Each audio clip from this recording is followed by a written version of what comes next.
بسم اللہ الرحمن الرحیم۔ شروع اللہ کے نام سے جو بڑا مہربان نہایت رحم والا ہے۔ السلام علیکم۔ مدینہ منورہ میں ایک لڑکے کو گرفتار کر کے لے جا رہے تھے۔ اس نے حضرت علی رضی اللہ تعالیٰ عنہ کو دور سے دیکھا اور پکارا، اے علی ابن ابی طالب، مجھے بچائیں۔ حضرت علی رضی اللہ تعالیٰ عنہ نے پوچھا، کیا ہوا؟ وہ کہنے لگا، میں بے گناہ ہوں، مجھے بے گناہی کے باوجود قتل کی سزا دی گئی۔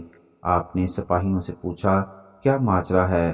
سپاہیوں نے کہا، اس لڑکے نے اپنے مالک کو قتل کیا ہے اور مالک کے قتل کے بدلے میں اس کو قتل کیا جا رہا ہے۔ آپ نے اس لڑکے سے پوچھا، کیا تو نے مالک کو قتل کیا ہے؟ کہنے لگا، ہاں میں نے کیا ہے۔ آپ نے کہا، پھر تو تیرا قتل کے بدلے میں جائز ہے۔ اس نے کہا کہ جائز نہیں ہے، کیونکہ میرا مالک میرے ساتھ برائی کا ارادہ کرتا تھا، میری عزت پر وہ حملہ کرنا چاہتا تھا، تو میں نے اپنی عزت کو بچانے کے لیے اس پر حملہ کیا۔ حضور صلی اللہ علیہ وآلہ وسلم کا حکم ہے کہ جو آدمی عزت کو بچانے کے لیے قتل کرتا ہے تو بدلے میں اسے قتل نہیں کیا جاتا۔ آپ نے پوچھا، کیا واقعی اس نے یہ کیا ہے؟ سپاہی نے کہا کہ بات تو ٹھیک ہے، لیکن اس کے پاس اس بات کا کوئی ثبوت نہیں ہے کہ وہ اس کے ساتھ برائی کا ارادہ رکھتا تھا۔ اس لیے قاضی وقت نے فیصلہ کیا کہ مالک تو چلا گیا، اب کون بتائے گا کہ مالک نے اس کے ساتھ برائی کا ارادہ کیا تھا؟ اس کا کوئی گواہ نہیں ہے، اس لیے ہم نے اسے قتل کی سزا دی ہے۔ وہ رونے لگا اور کہنے لگا، واقعتاً میرے مالک نے میرے ساتھ برائی کا ارادہ کیا تھا۔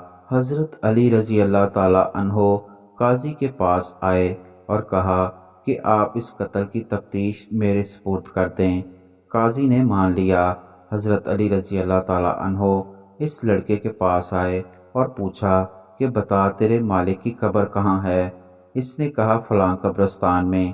آپ نے چند سپاہیوں کو ساتھ لیا اور قبرستان چلے گئے۔ جب قبرستان میں پہنچے تو سپاہیوں سے کہا کہ اس کے مالک کی قبر کھودو۔ جب قبر کھودی گئی تو اس کی لاش نظر نہ آئی، تو آپ واپس آ گئے اور قاضی سے کہا، یہ لڑکا سچا ہے، وہ مالک واقعی اس کے ساتھ برائی کا ارادہ رکھتا تھا۔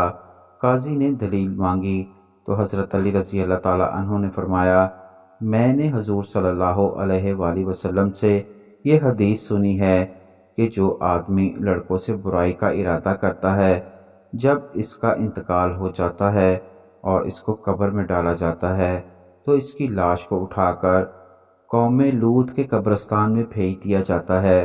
جب ہم نے اس کی قبر کو کریدا تو اس میں اس کا مالک نہیں تھا، جبکہ چند دن پہلے اس کو دفن کیا گیا تھا۔ اس کا مطلب واقعی اس کا مالک اس کے ساتھ برائی کا ارادہ رکھتا تھا۔ اس دلیل پر اس لڑکے کو چھوڑ دیا گیا۔